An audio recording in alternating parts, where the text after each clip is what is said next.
What's up, YouTube? Back once again, man.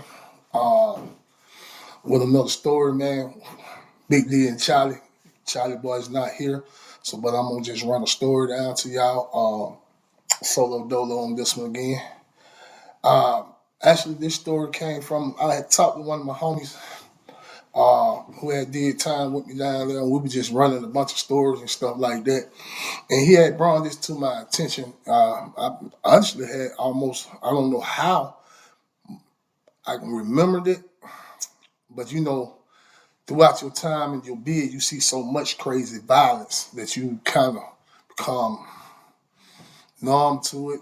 Uh, and some things you might forget if it didn't affect you directly.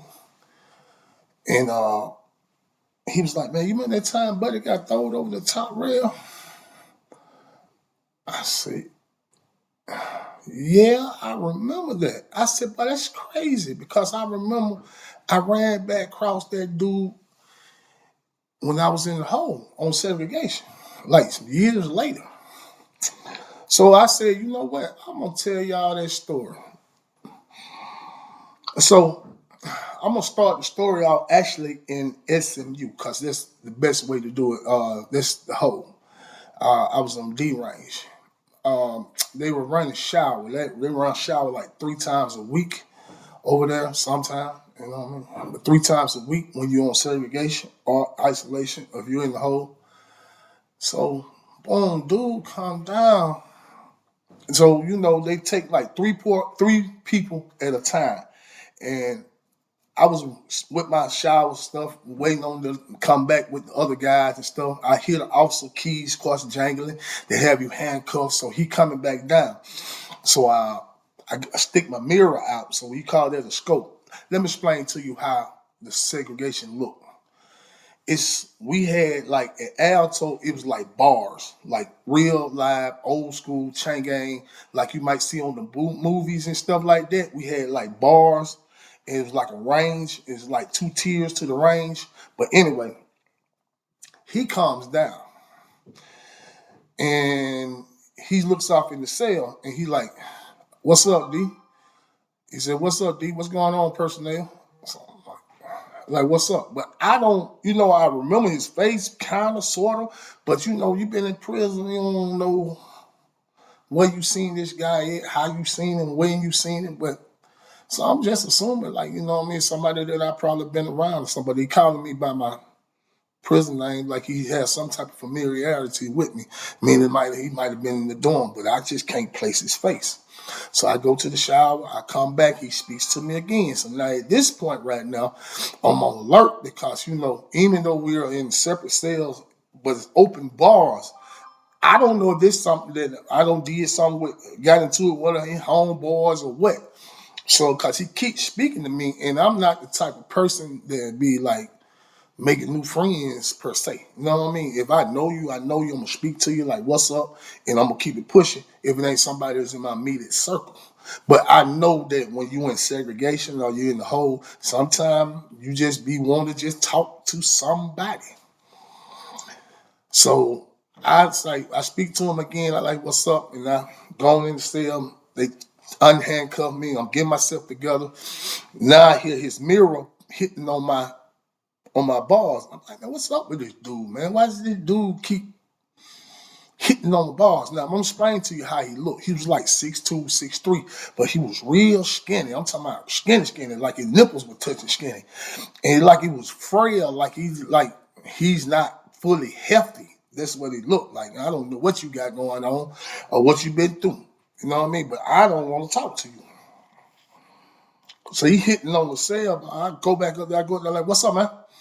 And he like, "Man, what's up, D, man? You don't remember me?" I said, "Nah, I don't remember you, dog." You know what I mean? He said, "Man, we was in B unit together." And then if you listen to any of the old videos, they'll let you know, like, there was the old annex, then we moved to the new B unit, which is the new annex. And which, when he said B unit, it let me know that it was the new annex. If anybody would have been in the dorm with me in the old annex, they would have said, we was in the old annex together, yada, yada. But he's like, "We in B unit together." I said, "Yo?" He like, "Yeah, man." He said, and he called his name, and I was like, can't put the name with the face. I'm the worst person with names. You can tell me your name, and I promise you, I just speak to you every day, and I don't even know your name. I swear, I am the worst person in the world remembering people's names. I will remember your face before your name, man. But he was like, he called his name. I like, nah. He said, man, I'm Buddy who they throwed off the top rail. I was like, oh. So the reason why I'm telling you this part is because I seen it, but I didn't know exactly word for word outside of hearing it from different individuals, and it keep getting twisted and marred of why it happened. But he telling me from his own accountants. So this is what happened. And I'm just not saying this, I'm saying this is what happened. I'm just putting everything together from what I heard and what he's told me and what I seen with my own two eyes. So in Alto, it's a video. Matter of fact, I just dropped this video called Strong versus Weak. Go check it out. Go check it out and just give you the tier of how everything works in prison. I'm not going to go back and forth, back down that line again due to the time strength of this video. I'm not trying to make it a super long video. But anyway, in there, you used to have like 3 tiers of bandits. You know what I mean? You think like predators are just predators. All of them are predatory. But here's the thing. You have like the gorilla predators. And he's like the one that gonna choke you out. He gonna punch you down. He gonna beat on you. He gonna make you. He gonna take what he want. Then you had the finessers. And those finessers is the ones who gonna try to use your fear against you, put you in an awkward situation to make you submit to them in some type of form or fashion. Go check out that last that video that I dropped when they did that to dude, man. Man, I can't even think of the name of the video. But yeah, go check out my last solo video, man. You can see what I was talking about. But anyway, I feel like I don't do stuff like that. I'm tired, so y'all have to bear with me, man.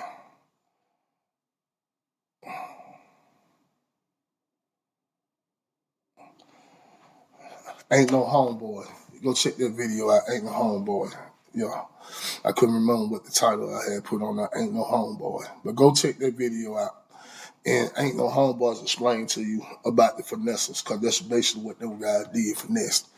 Then you have like the opportunists. You know what I mean? Those are the pure opportunists, meaning they active, but they don't like do anything. The finessers, they are active. They are in the mix. They are always looking. They always lurking. They always coming up with a plan, scheme, plot to figure out how they can get what they want from a person. A finesse, opportunist, he's the person, these are the people who sit back and wait till everything plays out after the gorilla. If the gorilla person or the finesse or whoever got their victim, they'll let them play their role and to the point where they done with them, and then they swoop in and swear that they're going to take care of them, protect them for a little, you mean, whether you do what we got going on and stuff like that. I'm going to treat you right, basically. And so, dude that I'm talking to, he's a gorilla. You know what I mean? He is a known taker. This is what he do. He choke, he beat, he punch, he do what he got to do, shank, whatever he want, he gonna take it. So there was these 2 guys, right? This is where we get to the meat of the story. It was the 2 guys, right? I don't know them, never knew them like that at that point in time. And they was like basically, they was in the room together. They chilled. They didn't bother nobody. They out the way. They was new, but they was out the way. You could tell that they wasn't moving around and trying to be integrated with what was going on in prison. So they wasn't opening themselves up to make themselves vulnerable. They was kind of keeping to themselves. They were rocking with each other. And like when one go to the store 1 week, they eat together. Then the other one go to the store the next week, they eat together. They was like homies. They together. The finessers see these guys, and for some whatever reason, they feel like they want to trial. They are talking amongst each other. You hear it in the air, and they be using words like as they were speaking of a female. And that's how they speak to each other. And that's when you know they are on go. So like, man, that's a little woo. And yeah, but ooh, he got a big old man, I'm telling you, these folks crazy, man. And you hear them speaking even if you ain't trying to. You know what I mean? You sitting the TV watching the TV and stuff like that, and they sitting around, they talking amongst each other. You might be in the child hall. I try my best to avoid hearing them conversation or being around those dudes, but it's so many of these guys. And then you have so many of these opportunists and yes men that are scared that one day somebody might be looking their way. You know what I mean? Like, hey, you next. But anyway, these guys saying all this here. So now the finesses, the bandits, they start going around and like these dudes would sit at the table and play like we call this game casino. I'm not gonna explain casino, but casino is like a 2-man game and stuff like that. Like you trying to I can't explain it. I'm not gonna explain it, but it's a game called casino. They used to be at the table playing casino amongst each other, not bothering nobody. The finesses go over there and they's talking to them. They kicking with. Now I can remember this part. This part nobody had to tell me about because I remember that vividly that the guy would go there. And the guy would always be the same way. Like, now we good. We don't want to play cards or whatever they talking about. And you know what I mean? Eventually, over time, like a week or so, you get kind of more comfortable with them seeing them coming around and they play cards and stuff like that. But as soon as the card game over, they are going back to their business, go to their room or whatever they got going on. So now, they got to come up with another plan. See, the finesses are not as aggressive as the gorilla. You know what I mean? They always going to try to find out a way they can put somebody else in their play for they can go and get what they want to get. Now, once the gorilla get in it, they're going to roll with him for they can do what they got to do, but it ain't going to necessarily be them on the front line when they are not trying to figure out how to play it because they don't know nothing about these dudes. And obviously, they ain't going for nothing. So they got to start putting it in the air, hoping one of these gorillas jump on it. And one did, and it happened to be Buddy. So now Buddy don't start, and when I mean they putting it in the air, they're saying things like, oh, he be letting me, you know what I mean, masturbate on him. These dudes be like, because this was just one particular dude they was at. It wasn't at just necessarily his homeboy. They was at this one particular dude. They like, yeah, he seen me, man. I be having that thing out on him, man. He eat it up. Like, as you heard, if you ever heard anybody else say, we used to call it killing. You know what I mean? But like, you know, gunning somebody down. You know what I mean? Masturbating on a person. But yeah, these folks were doing this, like saying that this is what they was doing. Now, all this is a bunch of lies. They are just saying that, just hoping that somebody hears it and take it upon themselves that they're gonna do something to these guys so they can get what they're trying to get. It's a sickness that is so deeply embedded in a person that you won't even play these intricate games for some boy booty. I just don't understand it, but I promise you, I never understood it for the day. Because it was boys that was willingly wanting to do this. They came off the street with it. Like, if that's what you choose to do that. But it wasn't about that. It wasn't about just sex per se. It was just about showing your dominance, man. And that's the craziest thing. I just can't seem to understand it in my mind, man. I promise you. I asked myself 1,000 times, why these guys like this, man? But hey, man, better them than me. I'm out the way. But anyway, they put it out there, but it jumped down on. So now I start seeing, this is what I'm seeing, that, you know, they start having some rapport with each other. So, you know, I don't know if he told me that I was from where you from or whatever he was saying, but they were talking to them. Because now, when I just see them two talking, now it would be like those three. Now they don't got to a point where they might like bust a meal together, meaning like we was all get the soup and whatever, we'll cook a meal and then we'll sit around the fellowship, kick it, you know what I mean, honey bun with the butter on it, all that, you know what I mean, pockets, whatever. So this is going on. But there's still a boundary there that you can clearly see that they don't clearly trust this guy. So eventually, over time, I don't know necessarily what happened. Now, I'm gonna tell you what he told me. That the boy, one of the dudes had went and came and got a box of pies from him or something. And he told the dude, just give it back to me. Store day. Store day came around, and it happens on a lot of times that stuff would run out. So he couldn't get the box of pie that he per se that he had got from Buddy. He had brought him a whole nother box of pies. I don't know what box of pies it was or whatnot, but whatever it was, he did not want it. It was his opportunity, his way in. Now he could come out to where he wanted to be. It was gonna come out anyway. And they was going back and forth, back and forth, back and forth. And Buddy was like, well, you're going to either have to take this or I can give you some soups. I ain't got the other pie. He said, well, you're going to give me the same pies I gave you one way or the other. Now, I seen this part. They was back and forth. They arguing. I'm not paying any attention because I seen them talking to each other. All I know that they having a disagreement. The other dude, his partner, was walking up. He was a slim, tall dude. He was walking up while these other dudes arguing. The other little dude. Now, hold up. Let me stop right there. The gorilla, remember I told you he was real slim and small? At this point in time, this man was probably about 6'3", 230 pounds, 240. He was muscle. Like he was built. You know what I mean? He worked out a lot and all that. So he's going back and forth. And the dude that he was talking to was a little bitty fella. You know what I mean? He was like, 5'6" ish, 5'8", whatever.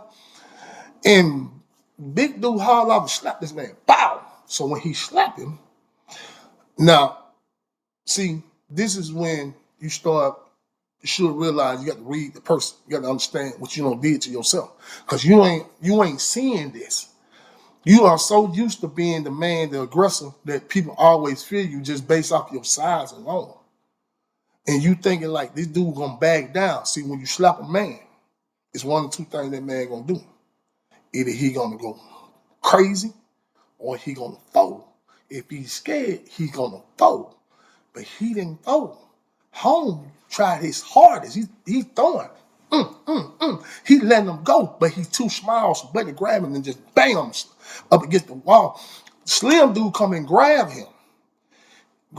So when Slim dude grab him, trying to pull him off his homeboy, boom, he hit Buddy, hit the Slim dude. Boom. So now they finna jump on him. Some more cats running up the steps. Now they run up the steps. Oh, no, y'all ain't remember my homeboy. They bag back. Then now all this is going on right there in front of their cell. They run off in the cell. They shut the door. Boom. They green light the door. That way nobody can get in them. They talking. Man, y'all bees gonna get it. Y'all hope gonna get it. Woo woo. This is what the gorilla dude said. Yeah, you better be glad you ran off and I'm gonna catch you. I'm gonna catch a little, what's his name? And he was telling any and everybody at that point in time that when he catch Buddy, he gonna choke him out and he gonna F him. He gonna run up in him. That's what he said. I'm gonna choke him out. I'm gonna run up in him when I catch him.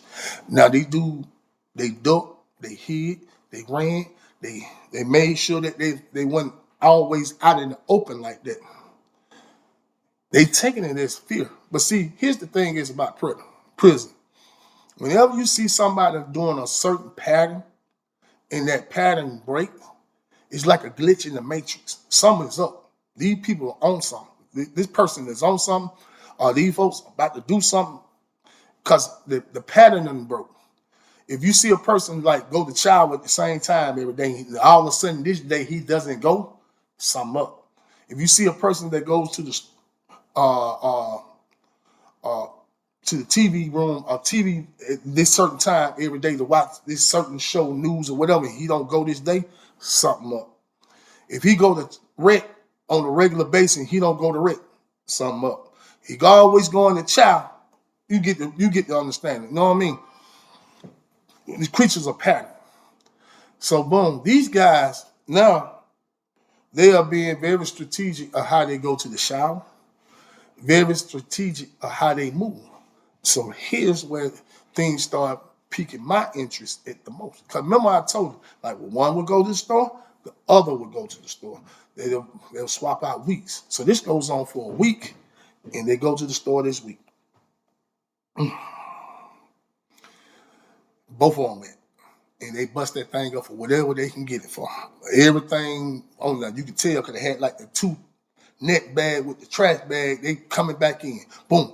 They come back in. They beeline straight to their room. Boom.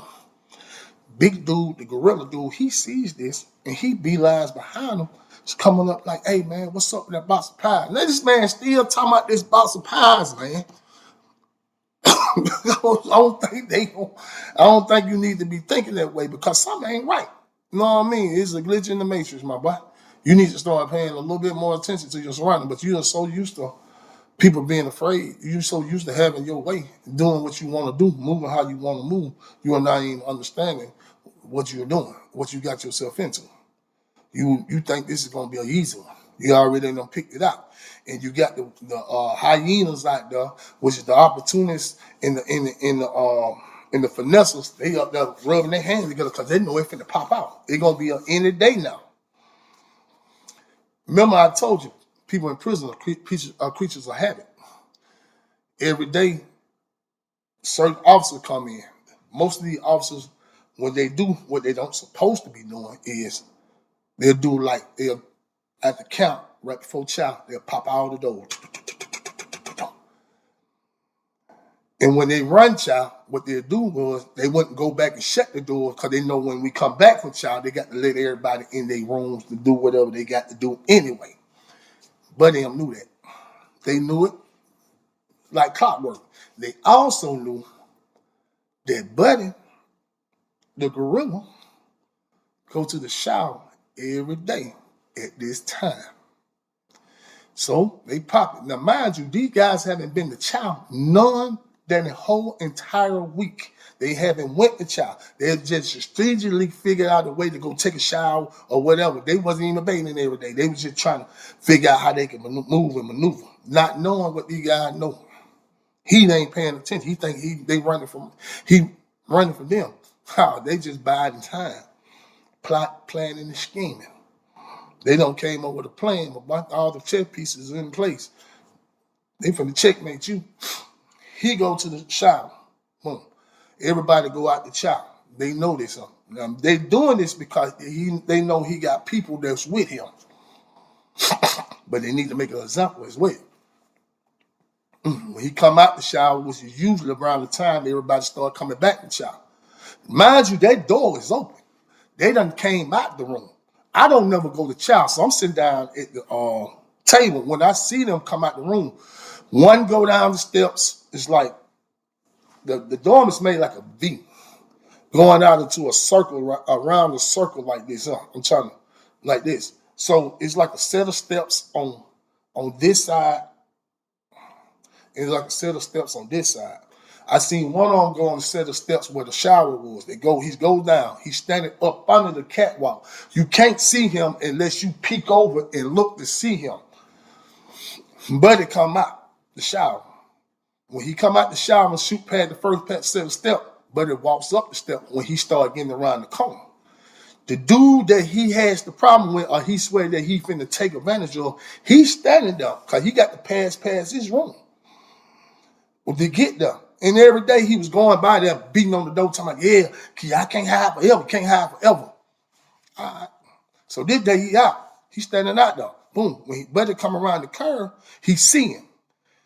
And he like that, you stinking ass B, I'm gonna beat you, boy.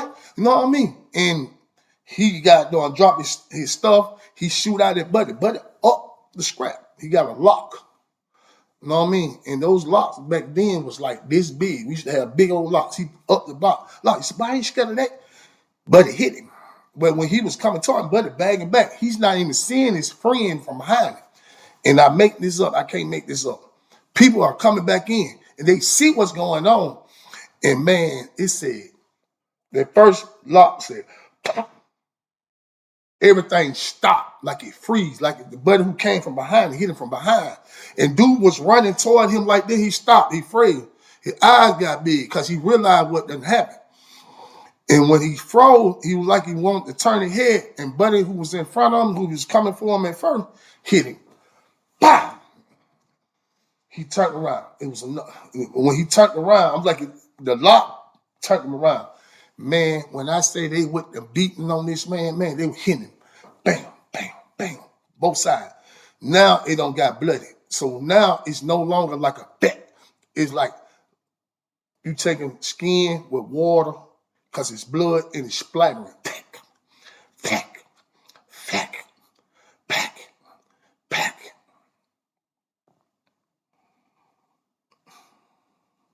They beat this man, I know, all about 3-4 minutes straight. It had to be. Because now it had got to the point where he wasn't even moving. He actually fell over like the rail, because it was like rails around the catwalk at the top range. He fell across that rail. He laying over the rail. He's out cold. He's no longer moving.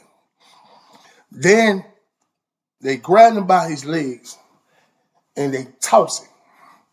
He comes off the top range. Make I see this. It's just a table. And he hit the table like this. Boom, head first. Boom, boom. He folded up like what's the name? Boom. And he fell out. It's blood everywhere upstairs. Blood all on them dudes. He fall, blood, a pool of blood just come out like you know. And he just went to shaking. And the police at this point in time, they calling 1010, of course. Dudes running up, trying to run up the step. Them dudes run up in the room. They shut the door. Boom. The boys already had their stuff packed, bro. I know they did because when the police came in there, they walked out with their stuff on them. They already had it packed. They already had it planned. They already knew what they was going to do. And when they came down, I'm like, nah, it's over with, buddy. Because by that time, when the medical get there to get him and take him up out of there, you know, they put him in the jaw. They got him strapped in and all that. And they took him out. And he wasn't even moving. They didn't even think he was breathing. That's why I'm going to call the episode The Ghost of a Bandit. Because at that point in time, when I was talking to Buddy, I said, man, I thought you was dead, huh?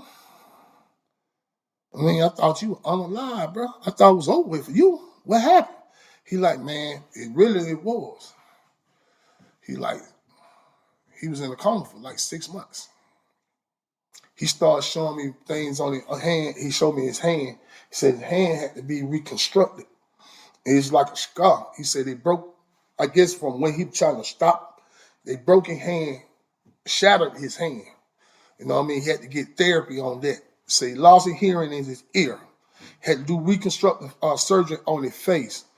He had like gashes and stuff like that because he had like some good hair that he had tried to grow out, but you start seeing when he went to moving like his hair out the way because I'm looking at it with my mirror, like, and like big gashes, whatnot, and you can see like the scars from the healed up scars from the locks where they had stitched it in, where he was stapled up and stuff like that. When I went to looking at all the things that he had to go through and endure to get back in his health. And he lost tremendous pounds, man. Like he had lost close to 100 pounds. He said he was at 135, 145 pounds at the time I'm talking to him. He said he was smaller than that. He said he was skin and bone. He said he couldn't, like, his jaw was coarse over with, so the only he had him on liquid diet. You know what I mean? Both his jaw was shattered. He had to learn how to relearn how to talk, had to relearn how to walk. He had to relearn how to do everything. And mind you, when this happened, this is like 3-4 years later when I ran across him in the hole. This wasn't like a 6 month or a year later. This was like 3 years later when I ran across this man. And I asked him, I'm like, well, of course you went to Augusta. What you went to after you left Augusta? He said, back him. He said, I've been in Augusta the whole time. He said, I just now got cleared to go back to population. I said, damn, bruh. He told me then, he said, man, I don't even fault no guys. He said, that was my fault. He said, I don't even know why I was doing that type of stuff. He said, man, after that, he said, I changed how I think, the way I move. He said, man, I just read the Bible now, man. I'm trying to get closer to God, trying to stay out the way, man, you know, and go home, bro, and be home with my family, man. He said, man, I could have died, bro. I could have lost my life, man. I said, yeah, you could have.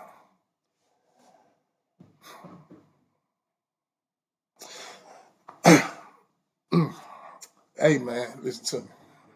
Listen to my younger cats, man. And we keep harping on that because I guess to all people, man, to all individuals who are skirting that line in life, man, you don't want to go through that, man. Because it's some things that you will never be able to unforget. You're going to see some things that you wish you can unsee. There's no need for you even going down that path, man. I'm glad I survived it, but I promise you, man, I learned a lot from that about human beings, about the worst of the worst. I also learned that it was good human beings that did some bad things. I pray, man, that this is a message that men, Charlie Boy, been trying to push upon y'all, man. Reach somebody, man. Reach somebody. Because, see, I know my evils, I know my sins. I know what I did wrong. And this is my way of trying to, you know what I mean, trying to right it. Not because I'm trying to get to God, because through faith, I'm going to reach the Most High. But I'm doing this because I feel like I owe this to my people. I promise you, man.